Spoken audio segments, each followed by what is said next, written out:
Olá pessoal, dando continuidade ao nosso curso com a aula 24, nós estaremos conversando sobre as osteomielites.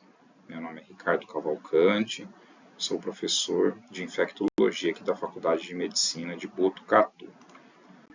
Não tenho nenhum conflito de interesse em relação a este tema.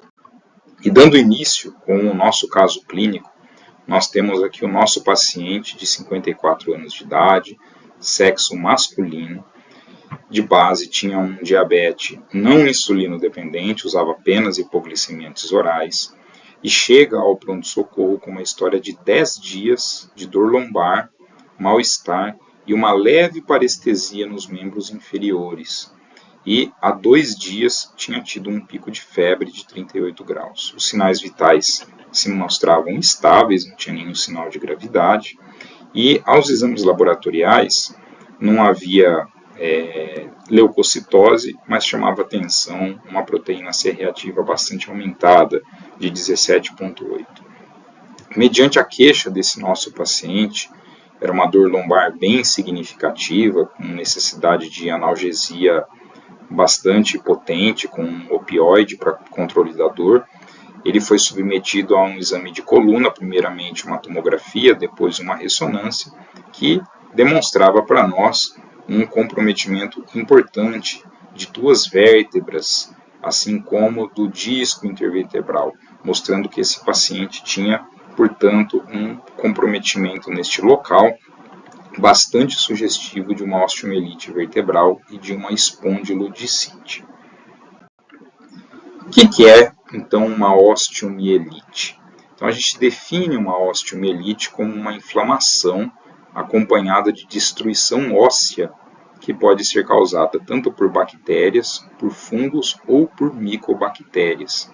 Então, basicamente, é uma infecção que compromete o osso, em geral, o córtex ou a medula óssea. Quais são as fontes de infecção de uma osteomielite? Então, uma bastante comum é a infecção por contiguidade. Então, através de um trauma, por exemplo, que o paciente sofre, um trauma externo, você pode ter a inoculação de uma bactéria, por exemplo, que atinge o osso, causando essa infecção. O mesmo ocorre, por exemplo, durante as cirurgias. O paciente vai ser submetido a uma cirurgia ortopédica, por exemplo, e durante aquela manipulação cirúrgica acaba contaminando o osso e causando uma infecção. Isso se mostra mais evidente quando a gente olha para as cirurgias em que se utilizam implantes no osso, seja por órteses para fixação do osso ou próteses para substituir uma articulação. Nos casos que a gente tem insuficiência vascular, então principalmente as insuficiências arteriais, assim como a neuropatia periférica, também existe uma forte possibilidade de infecção óssea associada, que é o que acontece, por exemplo, nos pacientes que são portadores de diabetes e evoluem com o famoso pé diabético, em que você tem essa combinação da insuficiência vascular e da neuropatia periférica. Isso acaba levando a um comprometimento local bastante significativo e uma facilidade de bactérias que estão na pele e acabarem chegando até o osso e levando à infecção.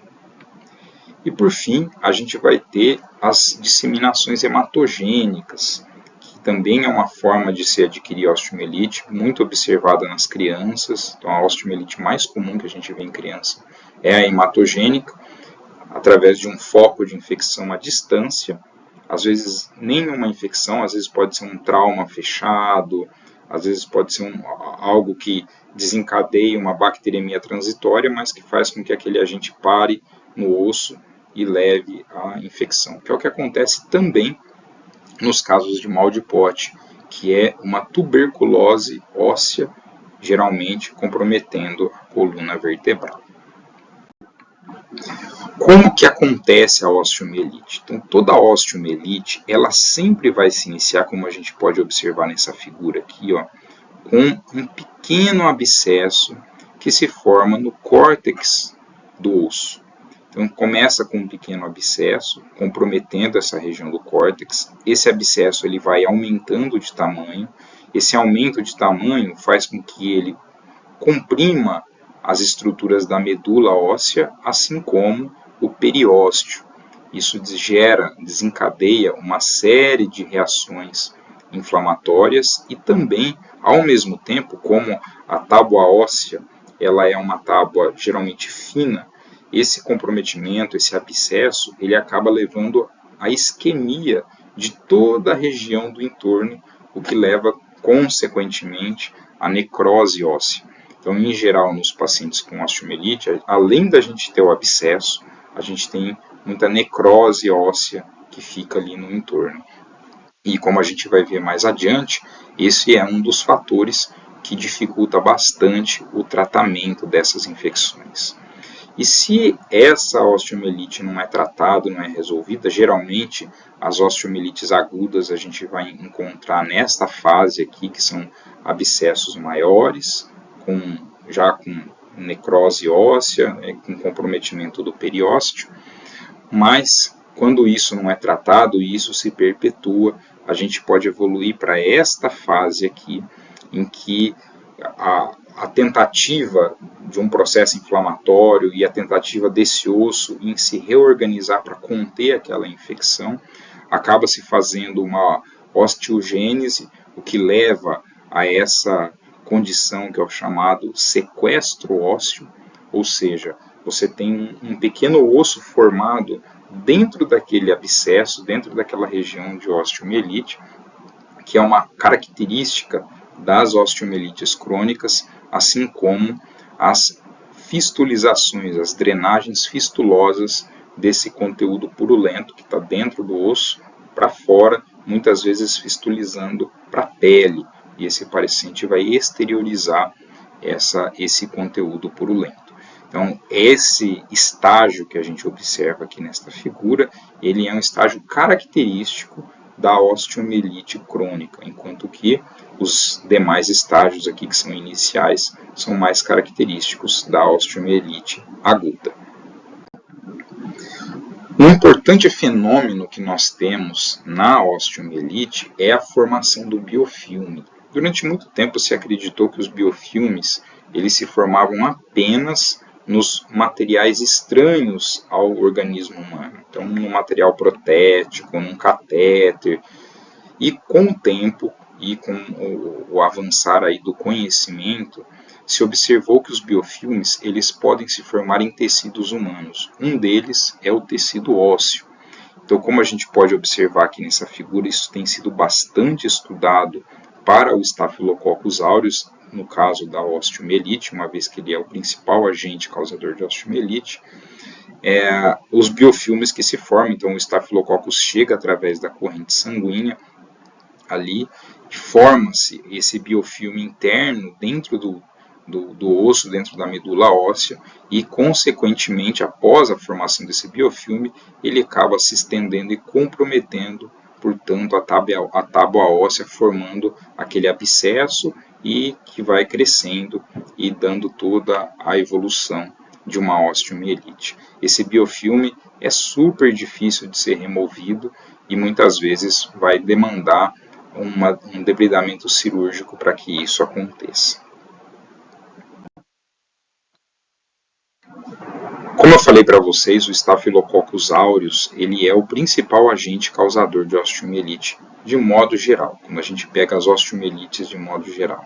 Mas, de acordo com a localização, com o tipo de osteomielite, com o cenário clínico que nós observamos na osteomielite, a gente vai encontrar agentes mais específicos. Então, aqui mostrado nesse desenho, a gente tem as osteomielites que são secundárias à infecção de sítio cirúrgico. Então, é aquele paciente, por exemplo, que vai lá e coloca uma prótese no fêmur, coloca uma prótese de joelho e acaba desenvolvendo uma infecção de sítio cirúrgico nesse local, e por ter uma manipulação muito profunda diretamente no osso, com substituição da articulação, a infecção de uma prótese dessa acaba sempre causando uma osteomielite. Quem são os principais agentes que estão envolvidos nisso? Então, é o Staphylococcus coagulase negativo, o Staphylococcus aureus, Streptococcus podem estar envolvidos nisso, bacilos gram-negativos. Essas infecções, elas são infecções relacionadas à assistência à saúde. Então, além de ser esses agentes, muitas vezes são agentes portadores de multiresistência, que apresentam aí um elevado grau de resistência aos antimicrobianos. Então, muitas vezes a gente encontra uma Pseudomonas associada a isso, uma Acinetobacter, uma Klebsiella produtora de carbapenemase, como agentes causadores dessas infecções. A gente tem um outro grupo de infecções que são as pós-traumáticas, que é o que acontece, por exemplo, naquele paciente que tem um trauma periférico e acaba, ou um trauma às vezes fechado ali, por exemplo, no membro inferior, ou mesmo um trauma aberto, e que a bactéria acaba acessando o osso próximo que está ali. Isso acontece também nos pacientes que têm úlcera de pressão, o paciente que fica acamado, desenvolve úlcera de pressão, e aí por contiguidade, aquela bactéria que está ali colonizando a úlcera, ela acaba atingindo o osso. Então o Staphylococcus aureus acaba sendo um agente importante aqui, assim como os gram-negativos, os anaeróbios, e muitas vezes nessas infecções a gente vai ter um cenário polimicrobiano, várias bactérias causando a osteomielite. Muito semelhante a isso vai aparecer a situação do pé diabético infectado. Como a gente comentou logo no início, então os pacientes que têm pé diabético vão ter uma facilidade muito grande de desenvolver osteomielite. E aqui também, Staphylococcus aureus, os Streptococcus, Enterococo aparece como um agente importante nesses pacientes, os gram-negativos e os anaeróbios, e muitas vezes também pode ser polimicrobiana essa infecção. E temos aqui a osteomielite vertebral, que se assemelha muito àquela hematogênica que a gente vê na criança, que classicamente o principal agente é o Staphylococcus aureus, que por via hematogênica chega até as vértebras, causando infecção. Outros agentes a gente pode encontrar aqui, como por exemplo gram-negativos, como Streptococcus, e vale destaque aqui na osteomielite vertebral o Mycobacterium tuberculosis, porque no Brasil ele é um importante agente de osteomielite vertebral, causando o famoso mal de Pote. Outros agentes também são causadores de osteomielite. Por exemplo, e aí varia conforme a condição de base. Então, por exemplo, mordida de animal, por exemplo, o indivíduo foi mordido por gato, por cão, a Pasteurella multocida pode ser um agente importante para a osteomielite. Pacientes com HIV, principalmente pacientes com CD4 baixo, abaixo de 200, a Bartonella é um agente importante. Pacientes com anemia falciforme, a Salmonella é um agente importante. Eles fazem muita salmonelose e por disseminação hematogênica podem fazer osteomielite, assim como o próprio pneumococo, pelo fato de serem pacientes que apresentam uma disfunção muito importante do baço, decorrente aí da anemia falciforme. Então a gente fala que eles têm uma displenia funcional, né? O baço não funciona adequadamente, portanto, esses germes capsulados, como a salmonella e o pneumococo, eles acabam tendo bastante importância. Pacientes imunossuprimidos, o aspergillus, a cândida, o histoplasma, são muito importantes, assim como o Mycobacterium. Aqueles pacientes que claramente, né, são secundários à infecção hospitalar, em que a gente vai pensar nos agentes multiresistentes, como a gente comentou, e algumas doenças endêmicas também são causadoras de osteomielite, como por exemplo o paracoccidioides, o coccidioides pode ser um causador de osteomielite, brucela pode ser e coxiella também. Então são sempre agentes que, embora menos frequentes como causadores de osteomielite, eles devem ser lembrados principalmente quando a gente não identifica os clássicos agentes que são esperados. Existem algumas classificações para osteomielite que servem para facilitar o manejo clínico, o manejo terapêutico que a gente vai propor para esse paciente. A classificação mais conhecida, mais utilizada, é a classificação de Wahl-Vogel, em que eles dividem e fazem essa classificação de acordo com o mecanismo de infecção e com o tempo de infecção. Então, o mecanismo de infecção eles dividem em hematogênica, que é aquela, né, que a gente considera clássica, então, por um foco à distância, chega a bactéria, o agente, né, ao osso.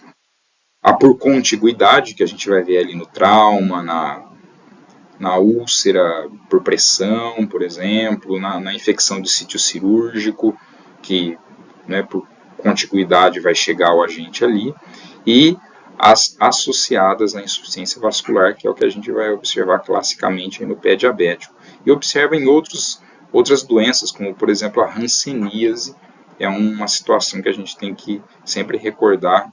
Os pacientes que são portadores de hanseníase, que têm mal perfurante plantar, eles têm uma possibilidade aumentada aí de desenvolver osteomielite.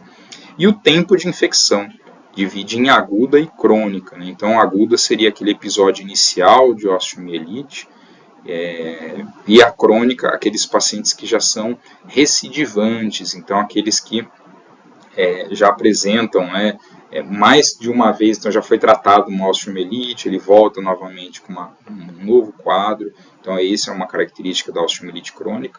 E uma outra caracterização da osteomielite crônica, ela é uma caracterização por imagem, que é a presença, como a gente comentou lá no início, do sequestro ósseo.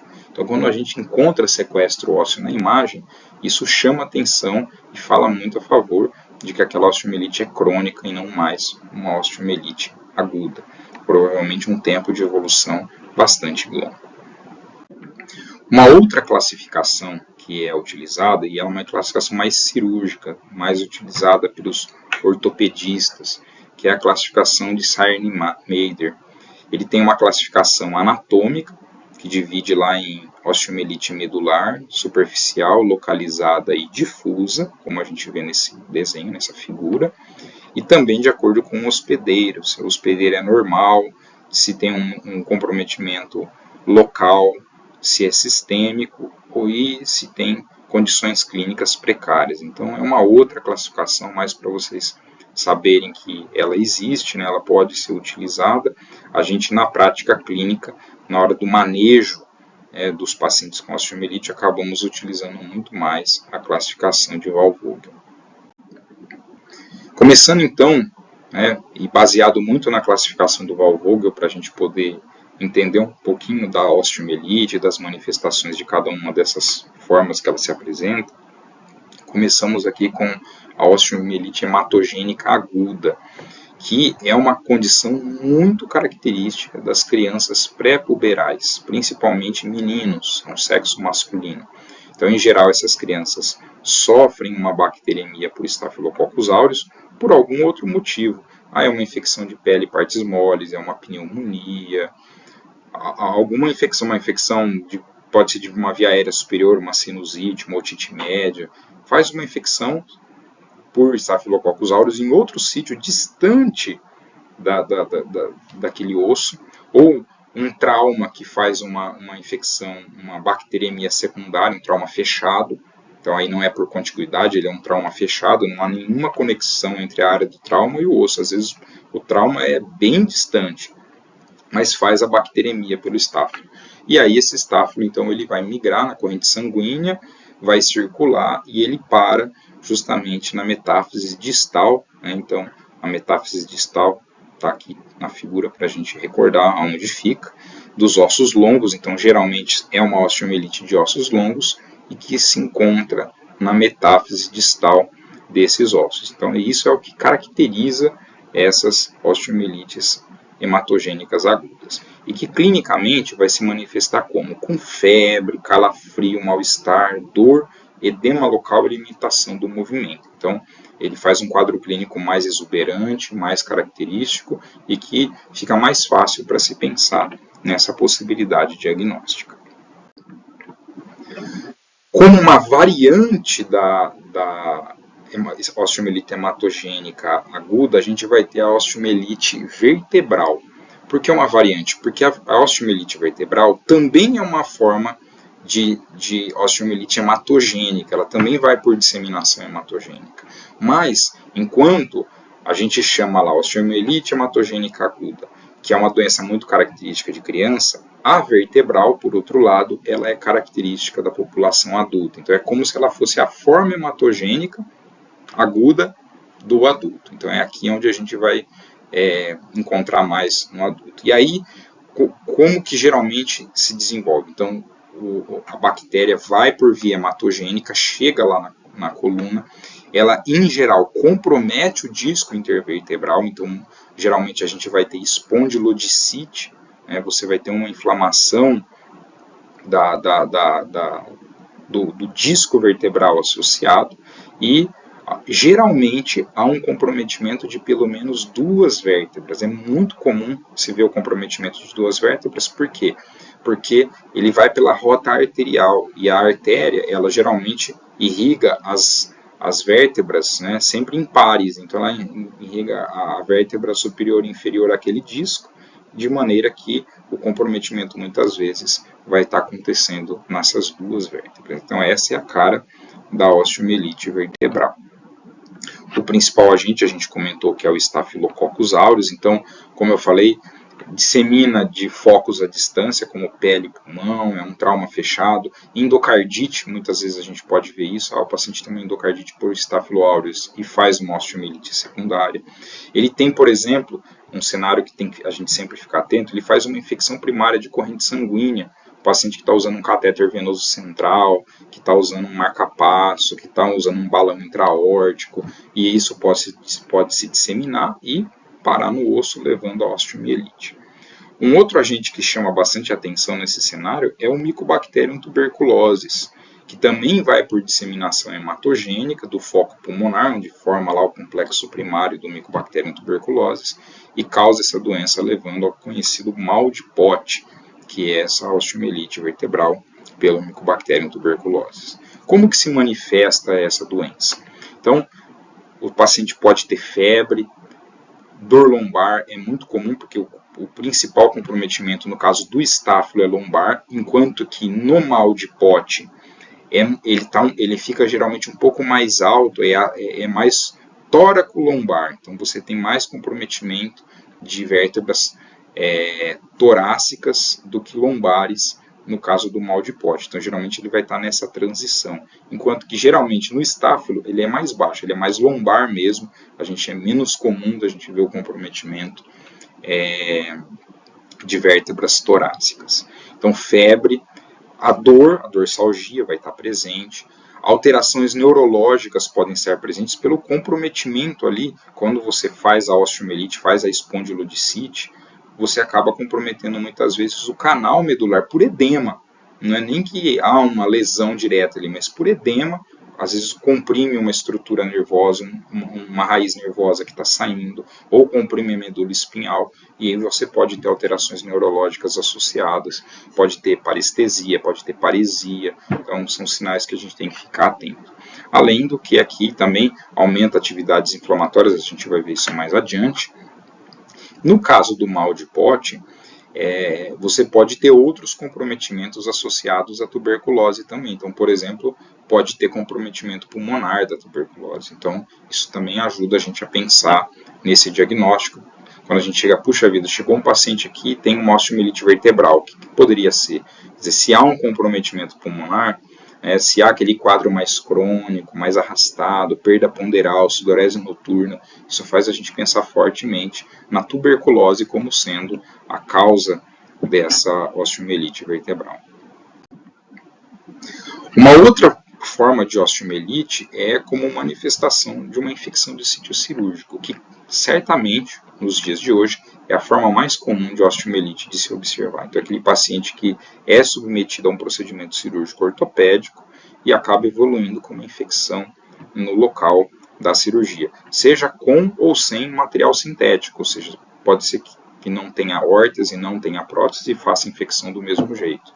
Embora, quando há um material sintético, a gente acaba tendo uma possibilidade maior, isso é um fator de risco clássico para a infecção do sítio cirúrgico, quando você tem que colocar um material que é estranho ao corpo humano, como uma síntese, no caso da órtese, ou uma prótese para substituir uma articulação, e isso obviamente aumenta o risco de uma infecção de sítio cirúrgico.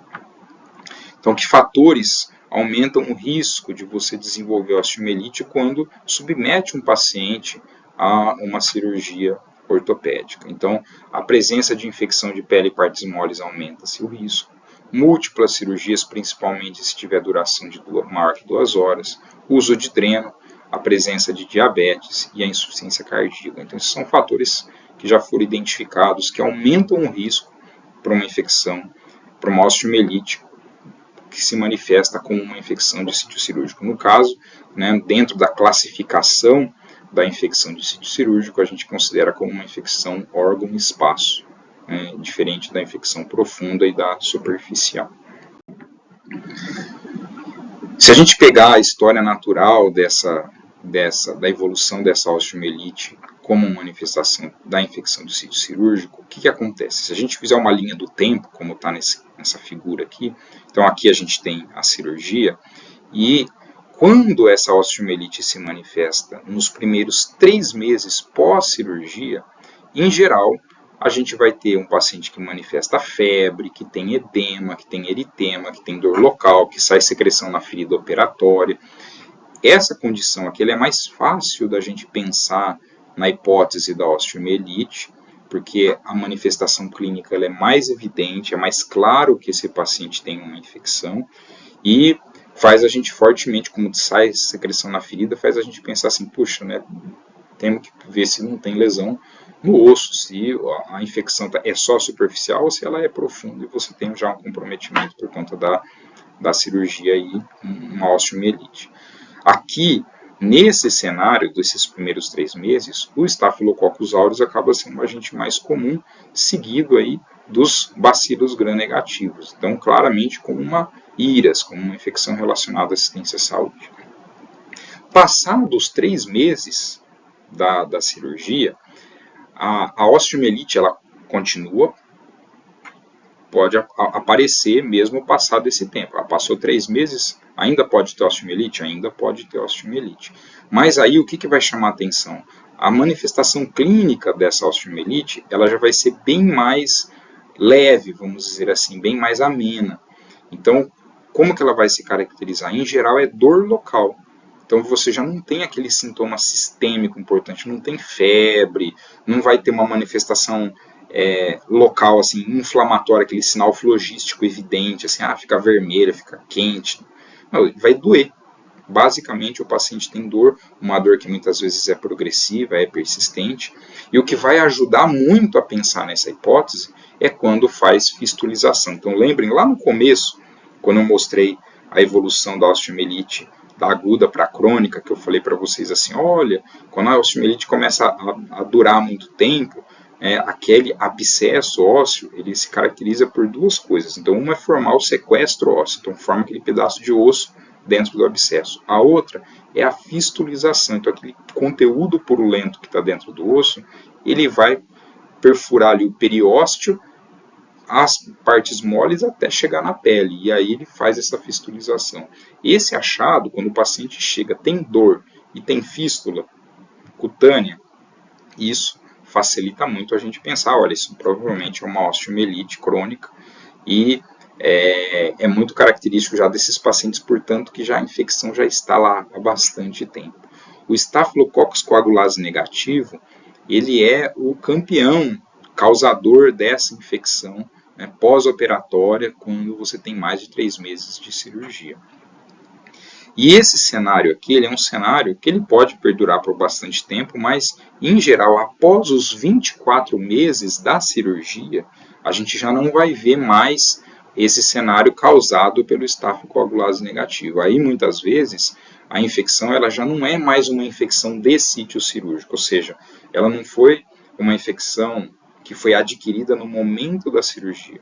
O Staphylococcus coagulase negativo, ele é uma bactéria que tem uma virulência muito menor que o aureus, muito menor que os bacilos gram-negativos, de modo geral, existem algumas espécies de coagulase negativo que são mais agressivas, mas de modo geral eles são bactérias de baixa virulência. Então isso faz com que o seu próprio fitness de replicação ele seja mais lento, então permite com que ele desenvolva essas infecções que são mais tardias. Por isso que a gente vai encontrar ela predominando acima dos 3 meses. Geralmente o aureus e os gram-negativos, que têm fitness de replicação mais alto, são mais agressivas, eles se manifestam mais rapidamente. E, em geral, então, após os 24 meses, o que a gente acaba vendo? Bactérias de outros focos que acabam circulando semelhante ao que a gente vê lá na osteomielite hematogênica, mas que vão parar justamente no local onde foi feita a cirurgia, para numa prótese, para numa órtese, para num ponto ali onde aquele osso teve manipulação cirúrgica, e ali ele acaba desenvolvendo uma osteomielite com maior facilidade. Então, é isso que a gente pode encontrar aí associado à infecção de sítio cirúrgico. Uma outra situação que se apresenta a osteomielite são nas pseudoartroses. O que é uma pseudoartrose? Aqui a gente vê, essa figura mostra vários tipos de pseudoartrose. Então, em geral, é um local de fratura. O paciente teve um trauma, teve uma fratura, e aquela fratura ela não se consolida como deveria, mesmo você fazendo a fixação, mesmo você imobilizando o paciente, você acaba não formando a consolidação, e fica com essa pseudo, que é chamada aí de pseudoartrose. Uma das causas de pseudoartrose pode ser uma osteomielite. Por que esse osso não conseguiu consolidar? Um dos motivos é uma infecção local, então uma osteomielite ali presente. Então, quando que na pseudoartrose a gente pensa como a osteomielite como causa dela? Porque, como eu falei, tem outras causas, então não significa que pseudoartrose é igual a osteomielite, mas ela pode estar presente. Então, o que vai chamar atenção? O que a gente vai olhar para esse paciente com pseudoartrose para falar, olha, tenho que pensar em osteomielite para ele? Presença de eritema e dor, drenagem de secreção no local, fístula, que é muito característico, e se no exame de imagem a gente encontrar aquelas áreas de necrose, de sequestro ósseo, que são características da osteomielite. Então isso vai chamar atenção para pensar, olha, nessa pseudoartrose eu posso ter uma infecção associada. Outra causa de osteomielite é a contiguidade, como a gente colocou. Então, um trauma direto que perfura a pele e faz aquele trauma profundo e permite que a bactéria acesse diretamente o osso. Mas a situação bastante comum que a gente vê, principalmente nos hospitais de osteomielite, é a úlcera de pressão, como a gente vê nessa imagem aí. Então, uma úlcera de pressão bastante profunda, aquele paciente que é acamado, em que há uma dificuldade de mudança de decúbito adequada desse paciente, seja pelo próprio paciente, muitas vezes pacientes muito obesos, que você tem dificuldade de mobilização desse paciente no leito, ou o que muitos hospitais no Brasil sofrem, que é o chamado understaffing, ou seja, você tem poucos profissionais da saúde para cuidar daquele indivíduo, e aí eles não conseguem dar conta de ficar mudando o decúbito desse paciente a cada 2 horas para ele evitar de formar essas úlceras de pressão. Então, muitos hospitais vão ter essa realidade e vão ter seus pacientes aí com úlceras de pressão bastante profundas. Muitas vezes também a gente recebe os pacientes com úlcera de pressão que vêm de casa, que também não conseguem ter um cuidado adequado, ou que está numa clínica de repouso, também não conseguem muitas vezes ter o cuidado adequado, e aí acabam desenvolvendo úlcera de pressão e chegam ao hospital. Então, esse é um cenário que a gente tem que estar sempre muito atento, porque essas úlceras profundas têm alta chance de desenvolver a osteomielite, porque a proximidade com o osso, então são áreas de muita quebra de barreira, em que são úlceras de alta colonização bacteriana, essas úlceras são ambientes de forte colonização, tem muita bactéria dentro disso, e que uma infecção de partes moles simples ali rapidamente chega ao osso e causa osteomielite. Então, como a gente comentou, então são úlceras de pressão, pacientes com neuropatia periférica, como a gente vai ver no caso da hanseníase, como a gente comentou, nos traumas. E quais são os sinais que sugerem para nós que pode ter uma osteomielite ali? Então, toda vez que eu tenho sinais flogísticos na úlcera. Se eu tiver um aprofundamento da úlcera, eu devo pensar nessa possibilidade. Ou aquela úlcera que a gente trata e ela não melhora, ela não se resolve. Você não tem a formação bonita daquele tecido de granulação que vai vindo do fundo da úlcera, né, fechando e cicatrizando aquele processo. Quando não se observa isso, é um sinal de que a gente pode ter uma osteomielite de base. A gente deve procurar isso para ver se a gente não tem que modificar o tratamento do paciente. Com vamos dizer assim, um subtipo da osteomielite por contiguidade, a gente vai ter o pé diabético, que na verdade ele combina, como a gente comentou previamente, né, duas condições principais: uma neuropatia periférica, que é uma complicação comum do diabetes, e a insuficiência vascular. Então, a neuropatia que permite com que o paciente sofra traumas com facilidade, e ele não precisa de muito para sofrer esse trauma. O próprio calçado pode ser motivo para trauma desse paciente, então ele facilmente sofre trauma, porque ele perde a sensibilidade local, então ele sofre trauma, ele não sente, e isso faz com que aquela lesão aumente de tamanho com facilidade, porque o fato de não ter dor, ele não consegue perceber que precisa ser cuidado aquele local. E a insuficiência vascular, que gera um processo local de empobrecimento do sistema imune muito grande. Então, chega pouca célula do sistema imune, chega pouca oxigenação, esses tecidos tendem a ser hipovitalizados. Então, isso faz com que haja um comprometimento ali local bastante importante e, consequentemente, o que isso vai fazer, né? Forma-se uma úlcera no pé. Então, é o que esses pacientes vão apresentar. Consequentemente, né, com essa quebra de barreira, há uma infecção de pele e partes moles local. Essa infecção acaba se aprofundando e levando, portanto, à osteomielite. Quando que a gente deve suspeitar de osteomielite? Porque paciente com pé diabético, com infecção de pele e partes moles, é uma situação muito comum. A gente já conversou sobre isso na aula de infecções de pele e partes moles. É uma situação muito corriqueira, paciente com pé diabético e com infecção de pele e partes moles. Mas quando que a gente deve olhar e falar assim, puxa, mas para todo paciente eu tenho que pensar que ele tem osteomielite? Ou tem algum critério que ajuda? Então, existem algumas sugestões aqui para quando a gente pensar. Então, obviamente, né, se eu tenho aquele processo inflamatório de partes moles que não se resolve, então eu trato aquela infecção. Então, por exemplo, eu vi que tem aquele processo inflamatório ali, eu trato a infecção, mas ele ainda fica com aquele processo inflamatório. Até parece que melhorou a infecção, não tem mais secreção, tal, mas está vermelho, é meio quente, aquilo perpetua, não se resolve.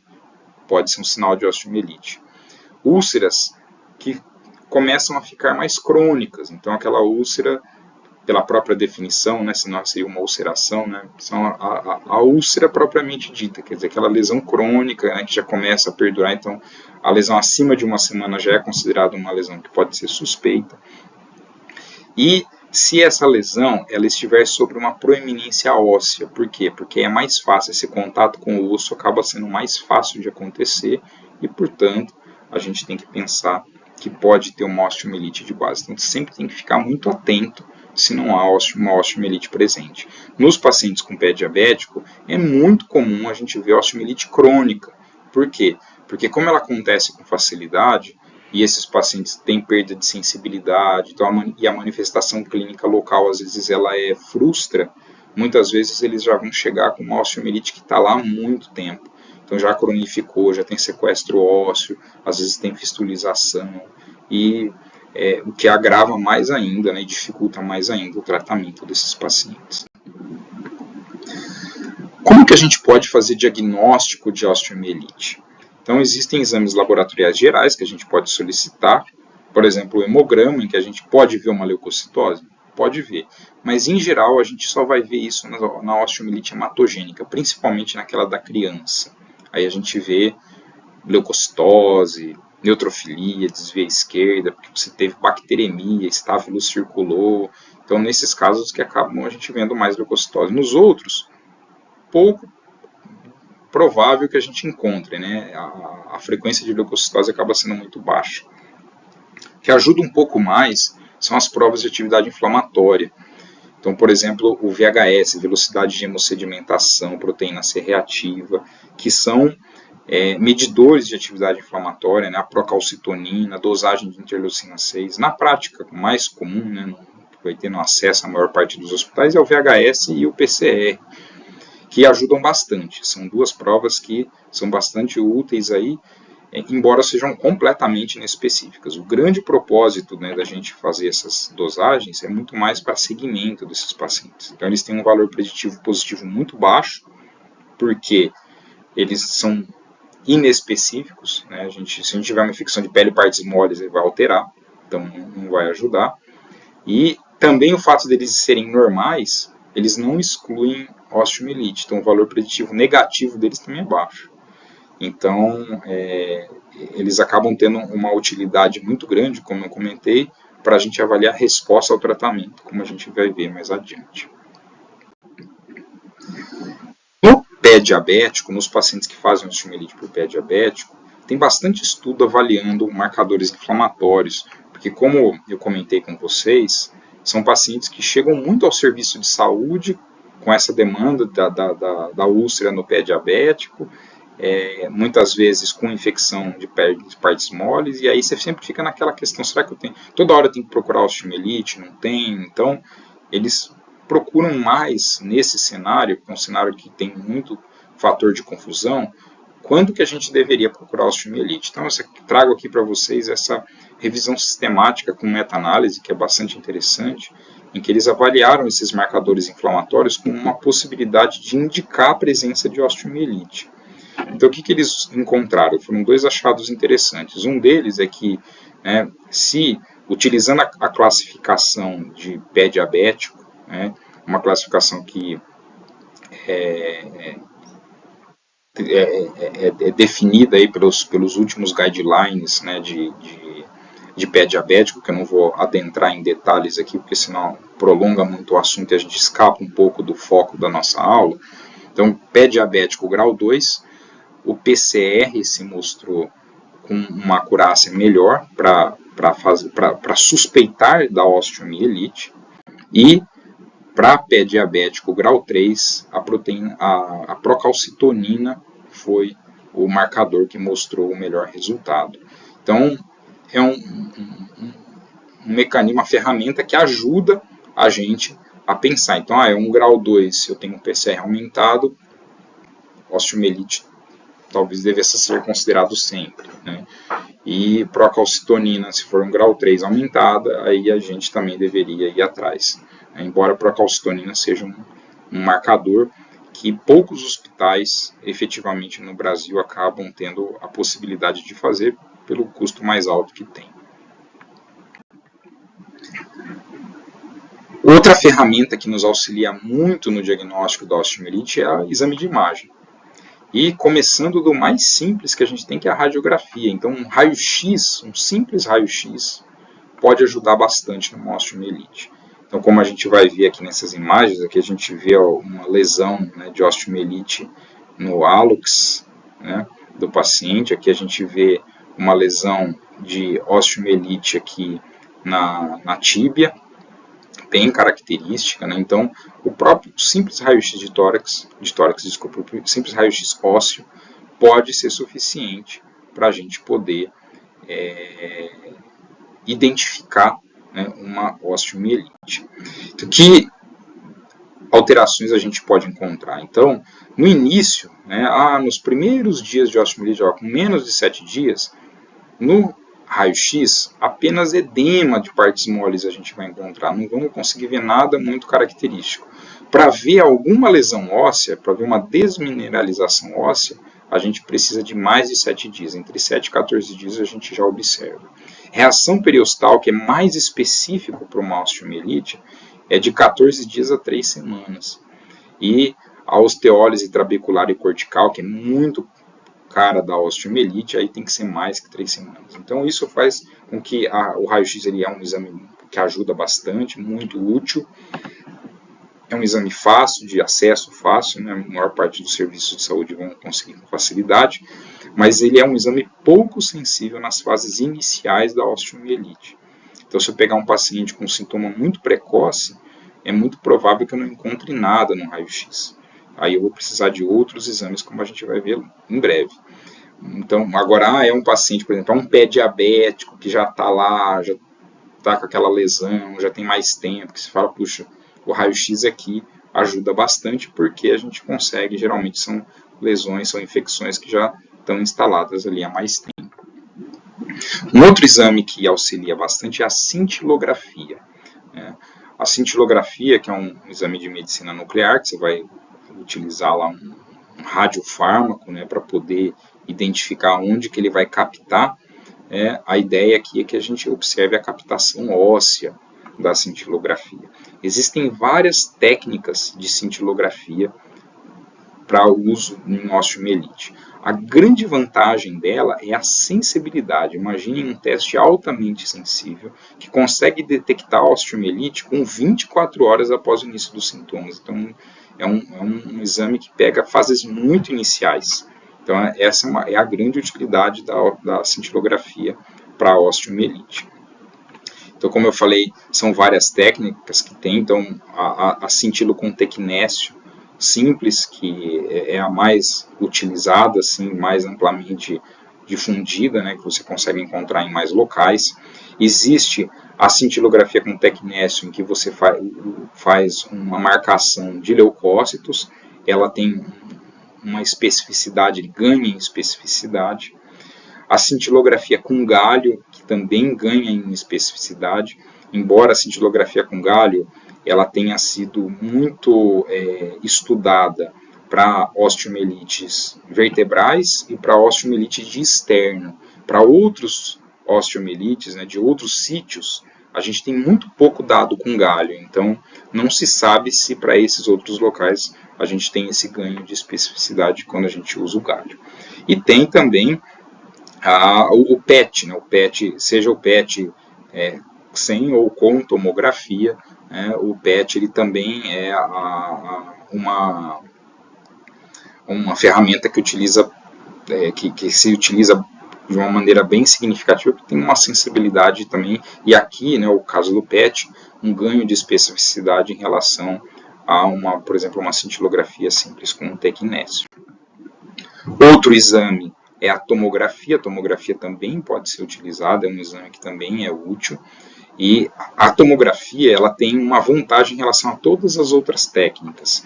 É a sua capacidade de diagnosticar osteomielite crônica, porque de todos os exames é a que melhor se tem para observar sequestro ósseo. Então, como a gente tem essa imagem aqui, ó, né, a gente vê um sequestro aqui também, ó, a gente vê essa imagem aqui, né, que você vê a lesão do abscesso da osteomielite, e lá no meio tem um osso se formando. Então, esse é um sequestro ósseo clássico e a tomografia disparadamente é o melhor teste para a gente observar isso. Então, para a osteomielite crônica, é um bom exame para a gente lançar a mão. E temos a ressonância magnética. A ressonância magnética, que tem sido bastante empregada no diagnóstico da osteomielite, ela permite, né, observar uma série de alterações, como destruição de medula, reação periostal, destruição cortical, dano articular, envolvimento dos tecidos moles que estão no entorno.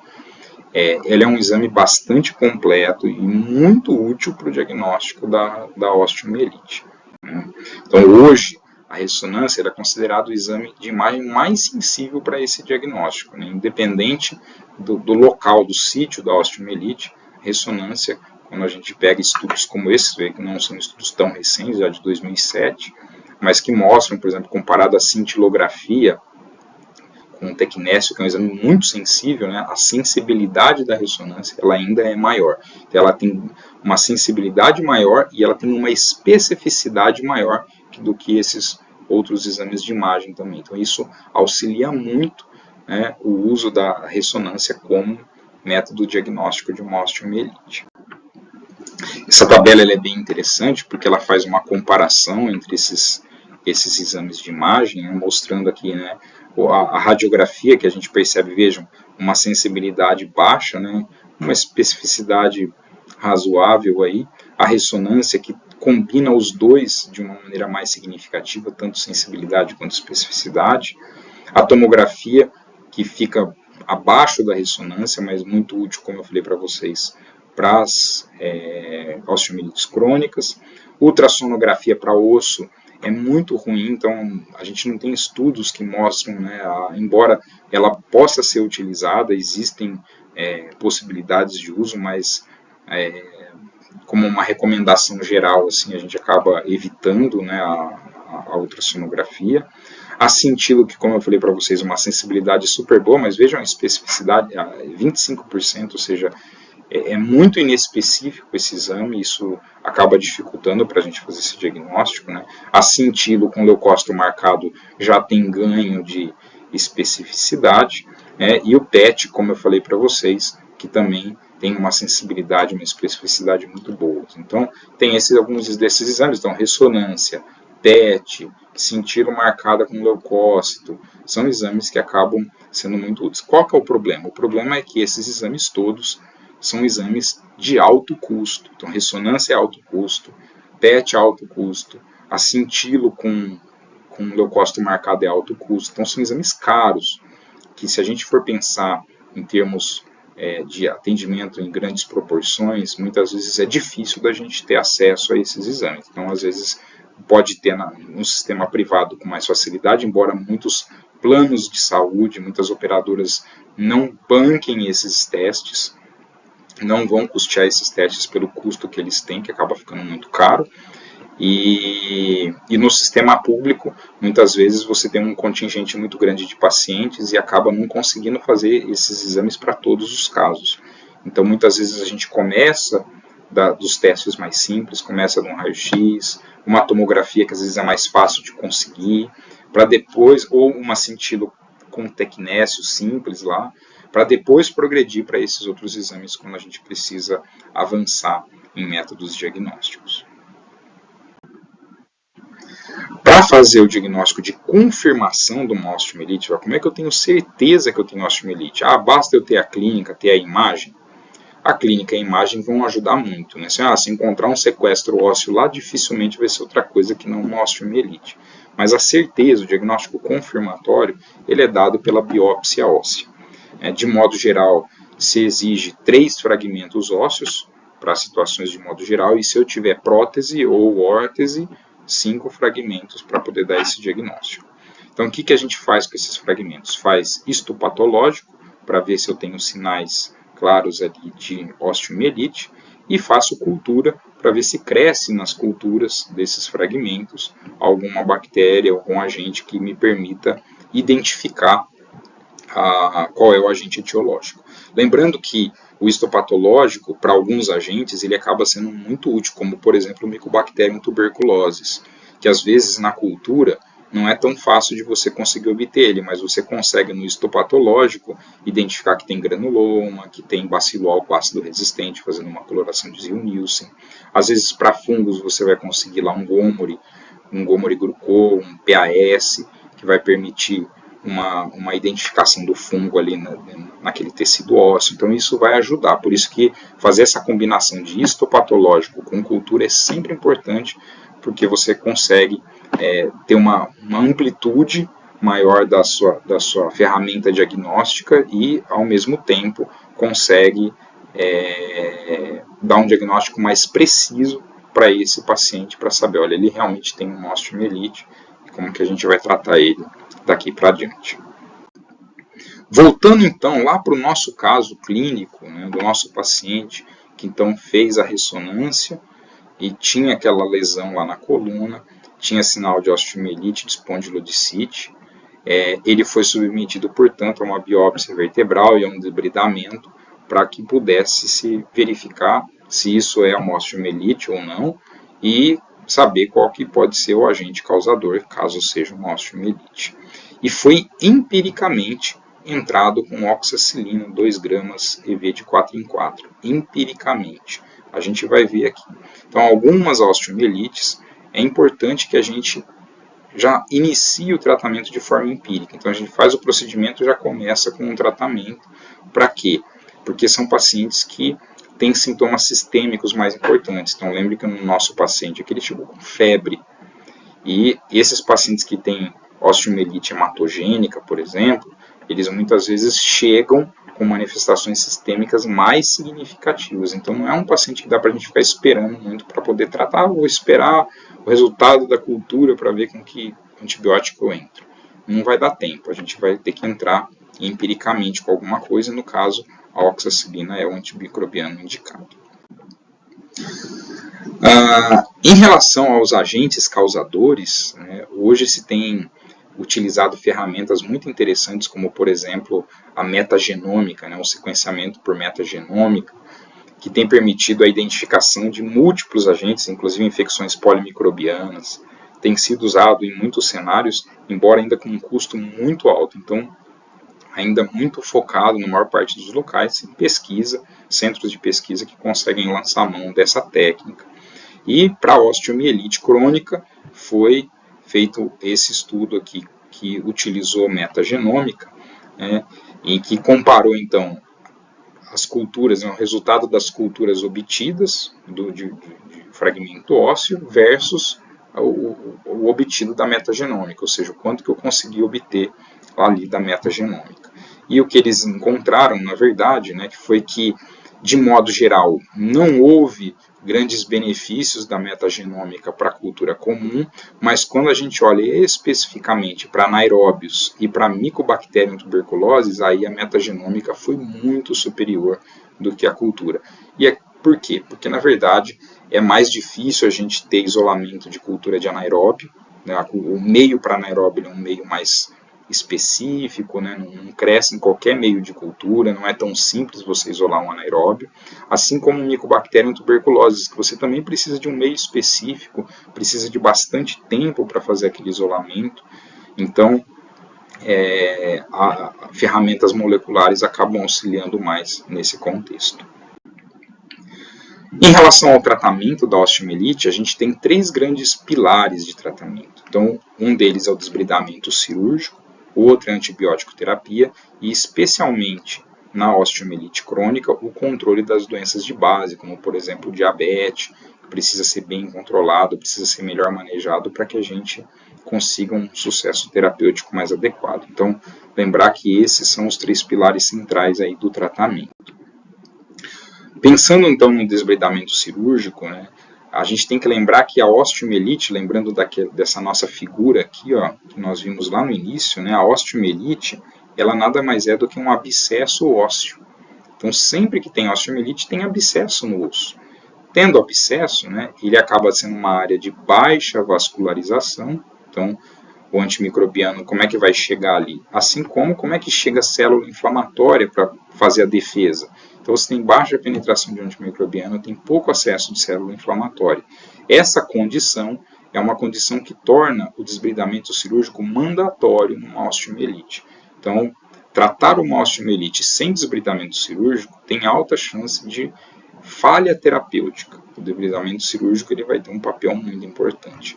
E ele segue que princípios? Então, ele tem, né, o princípio de que eu devo remover o máximo de tecido necrótico que eu tiver naquele osso, então a completa remoção. Então, eles, inclusive, se fala, por exemplo, aqui eu trago a referência aqui do guideline brasileiro, tem um guideline brasileiro de tratamento de osteomielites, fala muito assim, o debridamento cirúrgico como um tipo oncológico, ou seja, aquela cirurgia agressiva, que tem que ter margem, que tem que tentar tirar o máximo de tecido possível, porque isso permite com que o antibiótico consiga agir melhor, porque você tira toda aquela área de necrose. Se você tem material protético, tem órtese, tem prótese, o ideal é a gente remover isso. Por quê? Porque forma biofilme e aí o antibiótico não consegue agir de maneira adequada. Então, sempre que possível, a gente tem que tirar o material protético. Veja, sempre que possível. Há casos, isso é uma coisa que tem que ser definida muitas vezes com o ortopedista, junto com o infectologista, junto com o clínico que vai estar cuidando desse paciente, para se definir assim, olha, conseguimos tirar essa prótese, essa órtese. Tem pacientes que às vezes não tem como tirar o dizer assim, as complicações da retirada acabam sendo muito grandes ou muito danosas para esse paciente. Então isso tem que ser sempre pesado e se tentar a melhor terapia possível. Mas sempre que possível é melhor tirar, às vezes por um espaçador, por exemplo, e tratar aquela infecção para depois refazer a cirurgia. É possível usar cimento impregnado com antibiótico, quando você tem espaço morto e você precisa preencher com cimento. É possível fazer isso impregnado de antibiótico. A vancomicina é o antibiótico mais estudado nesse contexto, embora a evidência de que isso auxilie seja uma evidência baixa, mas é possível e existe essa recomendação. E lembrar que em muitos casos a osteomielite só vai ser resolvida com a amputação. Infelizmente, se tenta tratar, é um tratamento difícil, é um tratamento complicado, muitos pacientes não respondem de maneira adequada, às vezes ficam anos tratando e sem um resultado terapêutico, você faz desbridamento, dá antibiótico e aquele quadro não se resolve, muitas vezes só vai se resolver a hora que você retira por completo aquele osso através aí da amputação. Então tem muitos pacientes que só conseguem atingir a resolução com a amputação. Em relação ao tratamento antimicrobiano, como eu disse a vocês, alguns casos, como por exemplo a osteomielite aguda, incluindo a vertebral, a gente não vai poder às vezes ficar esperando o resultado da cultura, tem que entrar empiricamente com um tratamento. Como o Staphylococcus aureus é o principal agente, a oxacilina é a droga de escolha. Cefazolina seria uma alternativa. Embora a cefazolina no Brasil, a gente tenha muito destinado ela à profilaxia cirúrgica, então a gente acaba não usando tanto como terapia, mas é uma opção se a gente não tiver a oxa disponível. Se eu tenho, por exemplo, uma osteomielite com uma infecção de sítio cirúrgico, o aureus continua sendo agente importante, continua, mas aí o aureus resistente à oxa. Então, vanco tem que estar nesse esquema. E os gram-negativos multiresistentes. Então, aí dependendo do hospital, do local, daquela microbiota que eu tenho ali, cefepime ou piperacilina tazobactam, um carbapenêmico, aí vai depender do contexto que eu estou. Contiguidade por úlcera de pressão é o mesmo cenário, muitas vezes é o paciente que está hospitalizado, então muitas vezes é bactéria multiresistente do hospital, então o esquema não vai mudar muito em relação ao sítio cirúrgico. E pacientes com hemoglobinopatia, por exemplo, tem lá anemia falciforme, aí a salmonela é um agente muito importante, então o ceftriaxone ajuda muito aqui, ou o maquinolona. Isso tudo para terapia empírica, ou seja, eu ainda não sei qual que é o agente. Então são pacientes que chegam, a gente vai pensar nessa possibilidade, eu estou achando que é osteomielite, fiz a imagem, tem com cara, vou entrar empiricamente, até fazer o procedimento, colho as culturas dentro das possibilidades. Lembrar que o ideal aqui é a cultura, eu nem comentei lá na parte de diagnóstico, mas cultura de SWAB, isso não ajuda em nada. A cultura tem que ser fragmento ósseo, tem que fazer uma cultura profunda no centro cirúrgico para a gente ter confiabilidade, senão o valor preditivo positivo dela vai ficar muito baixo. Então aqui pensando nas situações, nos contextos que a gente vai ter que entrar empírico sem poder aguardar a cultura. No caso da osteomielite crônica, a gente pode, porque geralmente a osteomielite crônica ela não é causa de sepse, ela não é causa de infecções sistêmicas importantes. Isso para acontecer tem que estar com uma doença muito avançada. Então geralmente dá tempo da gente esperar. Então o paciente chegou, fiz um diagnóstico de uma osteomielite crônica, então vamos esperar o debridamento e no momento do debridamento aí a gente vai lá e entra com antibiótico empírico, às vezes pensando no episódio prévio que teve, ou considerando a epidemiologia daquele local, daquele serviço, e aí eu entro com um antimicrobiano, mas pensando que isso daí eu tenho tempo, eu consigo introduzir esse tratamento e tenho tempo para avaliar a resposta, tudo, não tem aquele desespero que a gente precisa tratar brevemente o paciente para não disseminar mais a infecção. Então, na crônica dá para a gente aguardar. No caso, então, do nosso paciente aqui, do nosso caso clínico, ele foi submetido, portanto, a uma biópsia cerebral, cujo resultado de cultura foi positivo para um Staphylococcus aureus sensível à oxacilina. Então, portanto, foi mantida a oxacilina como terapia para esses pacientes. Lembrando que na osteomielite, principalmente nas agudas, a terapia intravenosa, terapia endovenosa, inicial, ela é muito importante para esses pacientes. A gente dificilmente trata uma osteomielite aguda apenas com tratamento oral. Geralmente começa com um tratamento injetável e depois a gente faz o step down, depois a gente transiciona para o oral a terapia. Mas no início é muito importante que a gente faça o tratamento injetável desse paciente para dar potência e resolutividade melhor para o quadro. Aqui tem uma tabela para vocês, eu não vou ler especificamente ela para a gente não se alongar muito, mas fica no material de aula para vocês. Para cada agente tem as suas preferências. Então, se eu tenho estáfilo, se eu tenho estrépito, se é uma enterobactéria, se é um fermentador, se é um micobactério ávido. Lembrando, né, então aqui tem a opção intravenosa que eu poderia usar e tem a opção oral. Lembrando que dentre as opções orais, o sulfametoxazol trimetoprim, também chamado aí de cotrimoxazol, é uma opção muito boa para tratamento. Por quê? Porque ele tem uma alta absorção oral, então o nível sérico dele fica muito parecido com o nível sérico do injetável, então ele tem uma alta absorção oral e tem uma penetração óssea boa, assim como as quinolonas, as fluorquinolonas, cipro, levo. Então também é bem interessante. Então são drogas muito úteis para tratamento de osteomielite, assim como a clindamicina, também tem uma penetração óssea muito boa. E são drogas que têm a vantagem de ter ação boa para estáfilo, seja para o estáfilo oxassensível e também às vezes para o oxaresistente, principalmente o sulfametoxazol trimetoprim acaba tendo uma ação boa para a oxaresistente. Então quando ele é sensível, é uma possibilidade da gente fazer essa transição para a terapia oral, para esse paciente poder ser deshospitalizado e ser liberado para casa. A gente acaba evitando na prática clínica ficar usando muito beta-lactâmico para terapia oral. Por quê? Porque beta-lactâmico pode ter sua absorção oral deficitária, principalmente as penicilinas, as aminopenicilinas, então a amoxa, AMP, você muitas vezes tem uma absorção oral prejudicada. Então, a gente acaba preferindo mais o sulfametoxazol trimetoprim, a quinolona, a clindamicina, como opção para a gente fazer esse step down de terapia e o paciente poder terminar o seu tratamento, já que é um tratamento bastante longo. No caso do nosso paciente, então ele recebeu 14 dias de oxacilina, e depois foi feito então o step down para o sulfametoxazol trimetoprim, que ele usou por mais 6 semanas, até completar esse tratamento todo dele aí.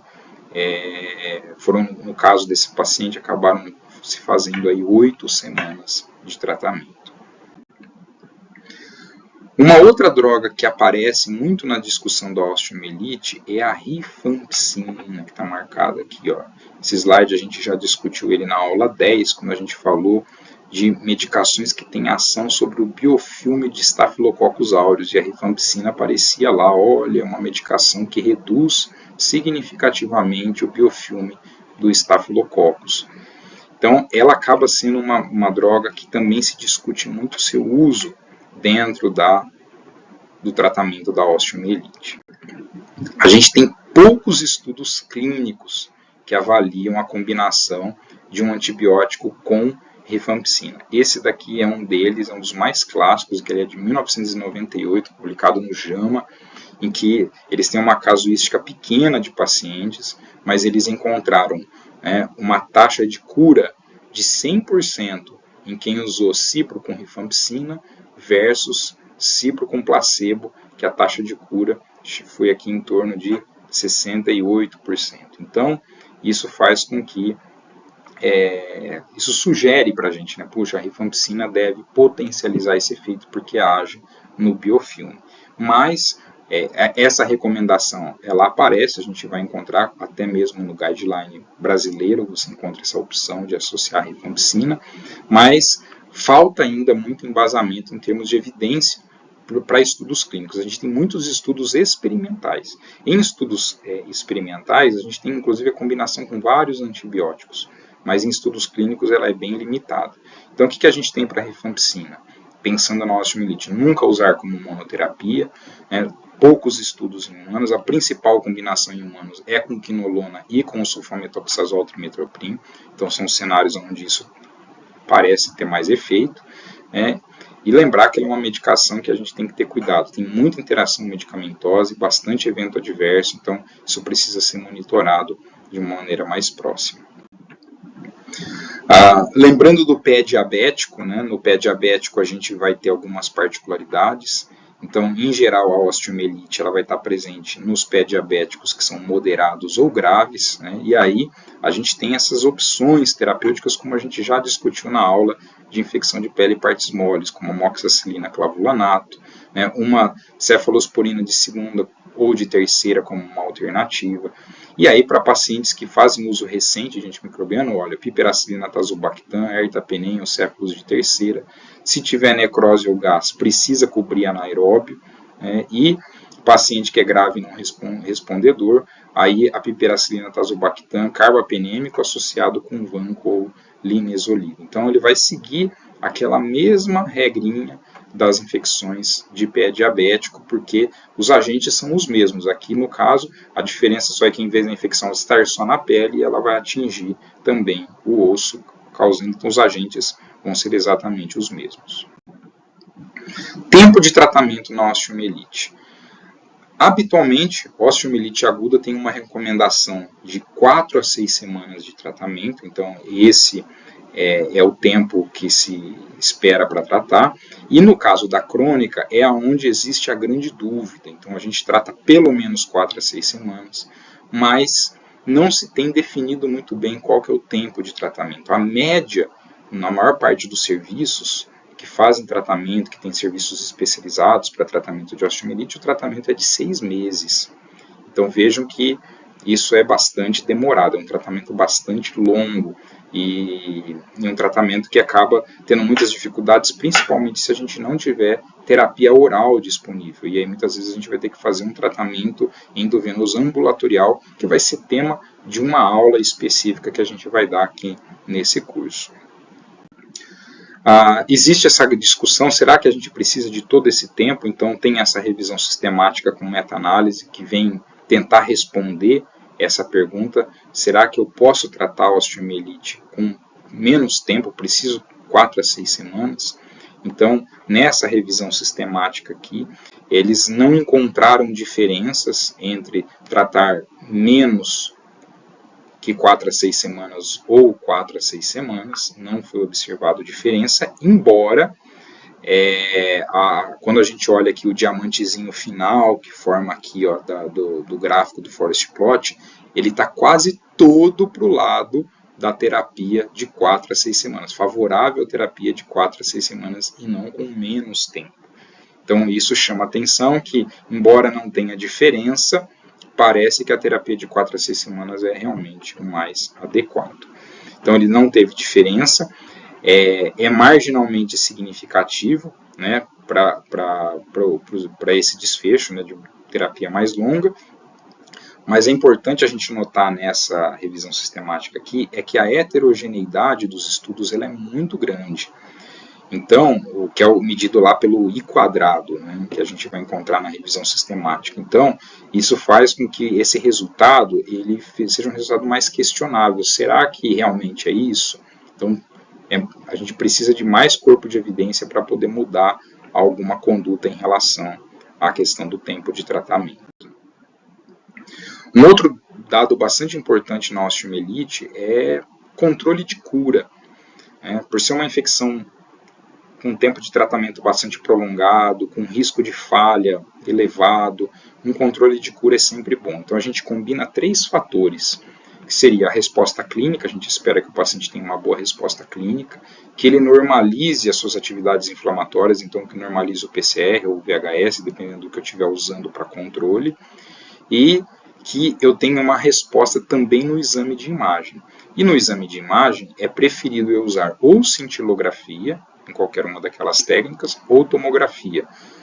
Por que não ressonância, que é o melhor exame para diagnóstico? Porque a ressonância, por ser muito sensível, muitas vezes ela vai manter alterações e que já não representam mais a osteomielite, mas que ainda continuam na imagem, e isso vai dificultar a nossa decisão terapêutica. Então, ela não tem sido recomendado como método de controle de tratamento. Então é melhor usar cintila, melhor usar tomo do que ressonância. A ressonância é bom para diagnóstico, mas esses exames são importantes para controle. Então por isso que, e aí para eu poder fazer o controle eu preciso ter o exame inicial, eu preciso ter uma cintila ou uma tomo lá no começo, para depois repetir, deu lá 4, 6 semanas, eu repito a imagem, vejo se está ok, se melhorou, se não tem mais nada, para poder suspender o tratamento. Naquele caso que eu mostrei para vocês lá, foi um paciente que, quando repetiu-se a imagem nesse tempo, ela ainda tinha um pouco de alteração, por isso que ainda fez mais 2 semanas, aí com uma nova imagem, com normalização do PCR, VHS, aí acabou se suspendendo o tratamento, porque muitas vezes precisa de um pouquinho mais de tempo, porque a osteomielite é mais difícil de tratar. E no caso das crônicas, que a gente vai tratar muito tempo, muitas vezes é isso que acontece, ou seja, eu persisto com um PCR, um VHS alto, uma imagem que mostra que ainda tem osteomielite por meses. Tem paciente que trata anos uma osteomielite para conseguir resolver, dependendo, e isso depende muito também. Às vezes eu tenho osteomielite em locais em que o debridamento cirúrgico ele é muito limitado, e aí a gente não consegue ter um bom resultado. Então, às vezes, o paciente vai ficar muitos anos tomando antibiótico para conseguir resolver, e muitos desses casos não se resolvem. Eles ficam sempre indo e voltando, indo e voltando, indo e voltando, e aquela osteomielite só se resolve se você retirar o osso de uma maneira completa. Uma pergunta que se faz, né, por que é tão difícil tratar a osteomielite? Então, existem alguns dados que são levantados de literatura, principalmente nas infecções por Staphylococcus aureus, onde isso é muito estudado, né? Por que é tão difícil de tratar? Então, primeiro porque a gente tem um abscesso no osso. Então, o abscesso por si só é sempre mais difícil de tratar, porque não tem penetração óssea, penetração do antibiótico adequada e nem de célula inflamatória. Sequestro ósseo, no caso da osteomielite crônica, o sequestro ósseo acaba sendo um grande ambiente propício para essas bactérias ficarem ali. Então isso também é um fator que vai ajudar a perpetuar a infecção. A formação de biofilme é um outro fator que a gente já viu. O fato dessas infecções muitas vezes serem intracelulares, então você vai encontrar o estáfilo às vezes lá dentro da célula, é mais difícil do sistema imune destruir, é mais difícil do antibiótico chegar, então isso pode contribuir. E também o fato das bactérias, principalmente o estáfilo, poder colonizar e infectar os canalículos dentro da tábua óssea e que acabam ficando como reservatórios dessas bactérias ali, o que também dificulta a chegada de antibiótico, a ação do sistema imune, e isso faz com que essa infecção se perpetue. Então isso torna a osteomielite realmente uma infecção extremamente difícil de ser tratada. Acho que de todas as infecções que a gente vai abordar aqui nesse curso, certamente é a mais desafiadora em termos de resultado terapêutico, principalmente os pacientes com osteomielite crônica, que são pacientes com muita dificuldade de tratamento, alta taxa de falha, e como eu falei para vocês, muitas vezes a resolutividade depende de uma amputação, o que pode levar a um comprometimento de qualidade de vida, de estigma, de, vamos dizer assim, impacto emocional para o paciente muito significativo. Fazendo uma revisão, portanto, da nossa apresentação aqui sobre osteomielite, a gente viu então que os agentes etiológicos eles podem ter uma certa variação de acordo com o tipo de osteomielite que a gente tem. Então, a infecção de sítio cirúrgico, que é a mais comum causa hoje de osteomielite, os coagulases negativos são bastante importantes, seguido de áureos, gram-negativos. Os traumas e as úlceras de pressão, o áureos, os gram-negativos e os anaeróbios são os mais significativos. Pé diabético, áureos, estrepto, enterocorro, gram-negativos e anaeróbios. Nas osteomielites hematogênicas, disparadamente áureos é o mais importante, e a salmonela pensando nos pacientes com imunoglobinopatias. E na vertebral, áureos, gram-negativos, estrepto e o Mycobacterium tuberculosis. São vários outros agentes, mas esses são os principais causadores. O diagnóstico vai depender aí de sinais flogísticos locais, principalmente, provas de atividade inflamatórias alteradas, exames de imagem como raio-x, cintilo, tomo, ressonância, que vão ser as ferramentas que a gente pode utilizar. E para confirmar, preciso de cultura e de histopatológico do osso onde eu estou considerando que tem infecção. Isso me permite dizer com certeza que eu tenho osteomielite ali. O tratamento ele tem um grande pilar que é o cirúrgico, que é sempre recomendado, então a gente deve sempre utilizar a abordagem cirúrgica, completa remoção do tecido necrótico e sempre que possível tirar os materiais protéticos, órteses e próteses para facilitar esse tratamento. E o tratamento antimicrobiano, que a gente deve sempre procurar utilizar antibióticos que têm boa penetração óssea, no caso, tratamento empírico de indivíduo da comunidade, a oxa é o antibiótico mais utilizado, porque o Staphylococcus aureus é o principal agente de osteomielite. No caso das IRAs, né, das secundárias infecções de sítio cirúrgico, a gente vai utilizar vanco pelo risco de Marsa, e aí, como gram-negativos mais resistentes, céfalo de terceira ou quarta, piperacilina tazobactam, carbapenímico. Lembrar que a gente pode guiar depois o tratamento conforme as culturas, e a gente pode fazer o step down para oral, inclusive, para fazer o tratamento, uma vez que o tratamento é bastante prolongado, pelo menos de 4 a 6 semanas nas osteomielites agudas, de 4 a 6 semanas nas agudas e pelo menos de 4 a 6 semanas nas crônicas. Muitas vezes as crônicas a gente vai tratar meses ou até anos. Agradeço a atenção de todos vocês. Muito obrigado.